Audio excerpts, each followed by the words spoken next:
You sent one email to the wrong distribution list. 847 people saw everything you'd written about management. The panic hit at 9:17 a.m. It's been 2 years. The panic hits at 3 a.m. now, every night. The email was supposed to go to your work best friend. Subject line, RE, thoughts on the new VP. Body, 3 paragraphs of unfiltered honesty about leadership incompetence, strategic disasters, and one very specific observation about how the VP's decision-making process resembled a drunk toddler playing chess. You hit reply all instead of reply. The distribution list wasn't your team. It was all company, including the VP, including their boss, including HR, including the 847 people who would now forever associate your name with that email. Your hand moved to recall the message. Outlook informed you that 17 people had already opened it. The number refreshed. 34, 52. The recall function became a spectator sport. You watched your career end in real time, measured in read receipts. HR called at 9:34 a.m. 17 minutes. You'd been employed for 4 years. Your termination took less time than your morning commute. They used the phrase cultural fit concerns. You'd used the phrase drunk toddler. They considered these equivalent offenses. You left with your desk belongings in a box. The security guard who escorted you out had read the email. You could tell. He wouldn't make eye contact. Nobody would make eye contact. 847 people knew. Eye contact had become impossible. The new job search started that afternoon. Every interview included the same question, phrased differently. Tell us about a time you made a mistake. How do you handle workplace conflict? Describe a situation where you showed poor judgment. They didn't know about the email. You knew about the email. The email was all you could think about while answering. You got hired somewhere new 6 weeks later. Different company, different industry, different city. You thought distance would help. The first company-wide email arrived on your second day. Your hand started shaking. The cursor hovered over reply. Your brain screamed the same warning 847 times. Check the recipient. Check again. Check 17 more times. Don't hit send. You checked 23 times. You sent the email to your manager only. Your manager replied within minutes. You'd sent a 1-sentence update. You'd checked the recipient field for 4 minutes before sending. Your manager's response took 15 seconds. 4 minutes to send 1 sentence became your new normal. The therapy started at month 3. The therapist had never heard of Reply All PTSD. You were the first case. The clinical term didn't exist yet.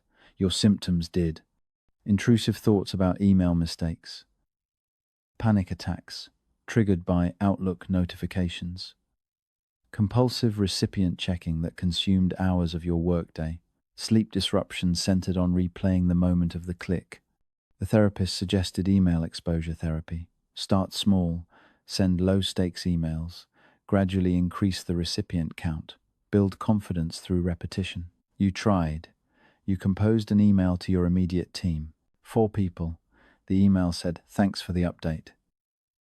37 words. Drafted, deleted, redrafted.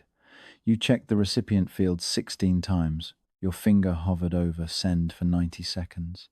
You closed Outlook without sending. You Slacked the message instead. Slack felt safer.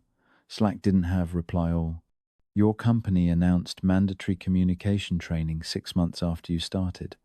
The irony felt personal. The training covered email best practices. Slide 17. Always double-check your recipients before sending. Slide 18. Reply versus reply all. Know the difference. You excused yourself during slide 18. The bathroom mirror reflected someone who'd already learned this lesson. The tuition cost was 1 career. The education was permanent. Your performance reviews mentioned communication delays. Slow email response times.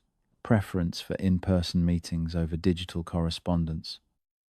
Your manager suggested efficiency improvements. You nodded. You didn't explain. How do you tell someone that every email feels like diffusing a bomb? The medication started at month 9.